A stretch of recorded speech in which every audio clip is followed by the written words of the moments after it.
Hi everyone, बीरा classes में आप सभी का स्वागत है। तो जैसा कि आपको पता होगा कि हमने एसएससी सीजीएल टायर 1 के जो 2021 में क्वेश्चन पूछे गए हैं साइंस के, सभी सेट के 21 सेट हैं टोटल, और इन सभी सेट के जो भी साइंस से संबंधित क्वेश्चन होंगे उन सभी को हमने कंपाइलेशन करके एक जगह उसका एक सीरीज़ बनाना स्टार्ट की है। तो इसका हमने फर्स्ट पार्ट ऑलरेडी बना दिया है, तो आप जाके वो देख लीजिए, ठीक है। तो केवल और केवल जो साइंस के ही क्वेश्चन इसमें होंगे, फिर इसके बाद हम हिस्ट्री के क्वेश्चन के लिए एक अलग से वीडियो लाएंगे, जो भी क्वेश्चन पूछे गए होंगे 21 सेट में से। फिर इसके बाद पॉलिटी, इसी टाइप से हम अलग अलग कंपाइलेशन करके वीडियो बनाएंगे, ठीक है। तो आज का ये सेकंड पार्ट है। छोटे छोटे वीडियो बनाएंगे जिससे कि आपको ज़्यादा टाइम भी जो है कंज्यूम ना हो और जल्दी से आप रिवीजन इसका कर लें। तो स्टार्ट करते हैं। फर्स्ट क्वेश्चन है, एक सामान्य वयस्क मानव शरीर में लगभग कितने ग्राम मैग्नीशियम होता है। जो एक सामान्य मनुष्य होता है उसके शरीर में लगभग कितने ग्राम मैग्नीशियम होता है। 25 ग्राम, 15 ग्राम, 10 ग्राम, 20 ग्राम।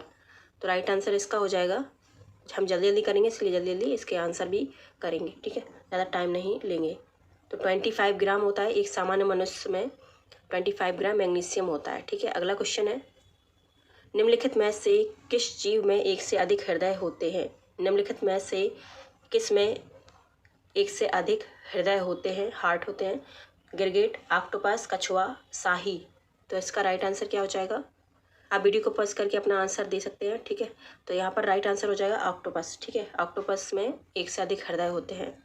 अगला क्वेश्चन है, समुद्र के पानी की लवणता की गणना समुद्री जल के कितने ग्राम में घुले नमक की मात्रा के रूप में की जाती है। तो यहाँ पर आपको बताना है कितने ग्राम जो है समुद्री जल जो है उसमें कितने ग्राम नमक की मात्रा होती है, आपको बताना है इसमें। 10,000 ग्राम, 1,000 ग्राम, 10 ग्राम या 100 ग्राम। तो राइट आंसर इसका ग्राम में पूछा है, ठीक है। तो राइट हो जाएगा 1,000 ग्राम। जो समुद्र के पानी की लवणता की गणना समुद्री जल के 1,000 ग्राम में घुले नमक की मात्रा के रूप में की जाती है, ठीक है। नेक्स्ट क्वेश्चन है, पादप शरीर रचना के संबंध में निम्न में से कौन सी रेशों की एक विशेषता है। पादप शरीर रचना के संबंध में निम्नलिखित में से कौन सी एक रेशों की एक विशेषता है। इसमें केवल मोटी मोटी गुठलियाँ होती हैं, इसमें तिरछी छोर वाली दीवारें होती हैं, संचलन के लिए जिम्मेदार है और यांत्रिक सहयोग भी प्रदान करता है। फोर्थ है, इसमें विभिन्न लघुकृत कोशिकाएं होती हैं। तो इसका राइट आंसर हो जाएगा ए। इसमें केवल मोटी मोटी जो है गुठलियाँ होती हैं। पादप के जो रेशे हैं उनकी बात यहाँ पर कर रहा था। अगला क्वेश्चन है, डैश को उस तापमान के रूप में परिभाषित किया जाता है जिस पर संतृप्ति तक पहुँचने के लिए वायु को ठंडा करना होगा। तो इसमें से राइट आंसर कौन सा है, स्थिर दाब और स्थिर जलवाष्प की मात्रा पर, ठीक। वायु ताप, पृष्ठीय ताप, उष्मांक ताप, सापेक्षिक आर्द्रता। तो इसमें पूछ रहा है कि वह कितना ताप होना चाहिए कि जिस पर संतृप्ति तक पहुंचने के लिए वायु को ठंडा करना होगा। तो इसका राइट आंसर क्या होगा, वायु ताप, पृष्ठीय ताप, उष्मांक ताप, सापेक्षिक आर्द्रता। तो राइट आंसर हो जाएगा उष्मांक ताप, ठीक है। उष्मांक ताप पर ही जो वायु है वो ठंडी हो सकती है। नेक्स्ट क्वेश्चन है, डैश बल के परास का घातांक 10⁻⁻16 मीटर होता है। तो ये किसका घातांक होता है, यानी किसका मात्रक होता है। ये गुरुत्वीय बल, दुर्बल नाभिकीय, प्रबल नाभिकीय, विद्युत चुंबकीय। तो 10⁻⁻16 m होता है, इसका घातांक होता है। तो इसका राइट आंसर क्या हो जाएगा, दुर्बल नाभिकीय का, ठीक है। दुर्बल नाभिकीय बल के परास का घातांक कितना होता है, 10⁻⁻16 m। नेक्स्ट क्वेश्चन है, मिट्टी की अम्लीय प्रकृति की उच्च सांद्रता द्वारा दर्शाई जाती है। जो मिट्टी में अम्लीय प्रकृति होती है वो किसकी उच्च सांद्रता द्वारा दर्शाई जाती है। Nitrogen, hydrogen, phosphorus, oxygen. तो राइट आंसर इसमें क्या हो जाएगा, हाइड्रोजन, ठीक है। तो मिट्टी की अम्लीय प्रकृति हाइड्रोजन की जो उच्च सांद्रता है उसको दर्शाता है। नेक्स्ट क्वेश्चन है, निम्नलिखित में से कौन सी स्थायी ऊतक की विशेषता है। निम्नलिखित में से कौन सी स्थायी ऊतक की विशेषता है। रिक्तिकाएं अनुपस्थित होती हैं, कोशिकाएं बार बार विभाजित होती हैं, अकार्बनिक समावेशन अनुपस्थित होते हैं, अंतर कोशिकीय अंतराल मौजूद होते हैं। तो जो स्थायी ऊतक होता है उसमें जो अंतर कोशिकीय होती हैं वो उनका अंतराल क्या होता है, मौजूद होता है।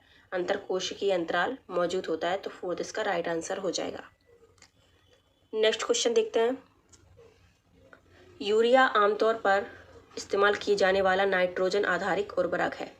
यूरिया आमतौर पर इस्तेमाल किया जाने वाला नाइट्रोजन आधारित उर्वरक है जो अमोनिया और डैश के बीच रासायनिक अभिक्रिया द्वारा तैयार किया जाता है। तो यूरिया अमोनिया और किसके बीच रासायनिक अभिक्रिया करके तैयार किया जाता है? Hydrogen, oxygen, carbon dioxide, sulphur. तो राइट आंसर इसका हो जाएगा कार्बन डाइऑक्साइड। ठीक है, तो कार्बन डाइऑक्साइड और अमोनिया को मिलाकर यूरिया जो है तैयार होता है, जो कि नाइट्रोजन आधारित एक उर्वरक है। अगले क्वेश्चन की बात करें, सोना और तांबा डैश और बैंगनी प्रकाश को अवशोषित करते हैं, पीले प्रकाश को छोड़ते हैं। तो इसमें से और कौन सा जो प्रकाश है उसको अवशोषित करता है, यहाँ पे आपको बताना है। सोना और तांबा डैश और बैंगनी प्रकाश को अवशोषित करता है। तो यहाँ पर डैश में आपको भरना है कौन सा होगा? लाल रंग, नीला, नारंगी, नीला, हरा। तो यहाँ पर जो है राइट आंसर हो जाएगा नीला। ठीक है, तो जो सोना और तांबा होता है वो नीला और बैंगनी प्रकाश जो होता है उसको अवशोषित करता है, पीले प्रकाश को छोड़ देता है।